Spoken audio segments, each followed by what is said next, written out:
Hello everyone, welcome to another Strike Zone. It's been a while, hope everybody had a happy holidays. Let's dive right into this week's version. It comes on a Friday. It's Friday the 14th of January, and still as of today, there's no change to our COVID protocols. We're still operating pre-pandemic mode.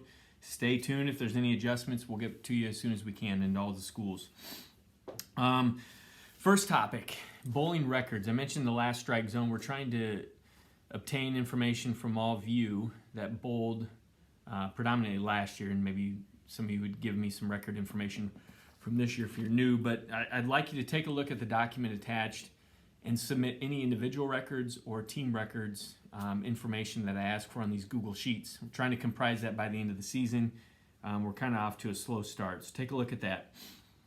2 postseason topics, district host assignments. Those have all been obtained, secured. The dates and times for your boys or girls district bowling tournament are posted online. If you haven't seen them yet, take a look at those. You'll be hearing from that host AD very soon.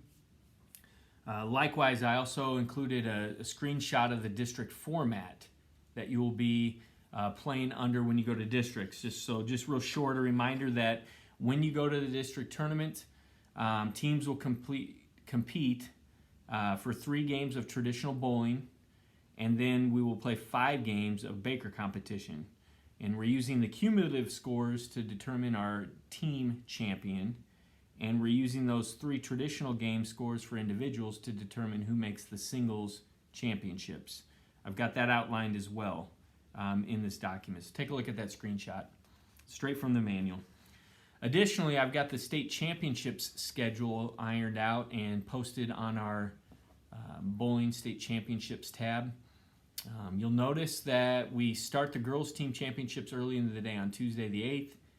We get all the way till we have 2 teams, and we move to the boys team championships, and then we're going to bring the girls back at 7:30, followed by the boys. And we're doing that because Nebraska Public Media will be taping and replaying the championships for those team events. So I just want to clarify that because I think that's probably the one thing that will catch people's eye when they look at that schedule. Anyways, take a look at that. It's still going to be a 2-day format, February 7th, February 8th here in Lincoln. Here's a rules topic for you. Got it asked of me during the holidays. What happens if I've got a player that shows up tardy, misses practice time? Can they warm up on some lanes next to the competition? This happens from time to time, and in short, the answer is no. If you look at the USBC Bowling Rules book, look to Rule 322A, specifically number 3, where it says a bowler must bowl in the same lanes and at the same time that his or her team is bowling. And there's really 2 reasons that I could think of when we talk about the intention of the rule. One, it prevents their distraction being happening if you have a bowler, practicing right next to you or a couple lanes down. And people wondering, what the heck, why is that kid bowling? Why is he bowling over there? His team's competing. So the distraction's taken out. And then the second part of the intention, I believe, is probably related to pace of play, where this bowler would likely have been a sub, right? He came late, he or she.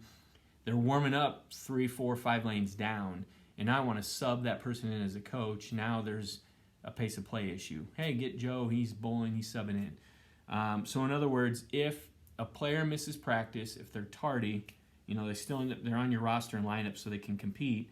But if they miss practice, then they miss practice, and they're out of luck. There's no additional practice time. They can't be bowling on a separate lane, different part of the facility.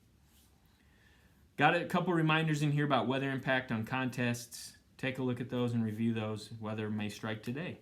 And also a review of tournament formats and or ghost teams and how that works. So with that, as always, as questions arise, feel free to reach out to me, and we'll be in touch. Have a great weekend.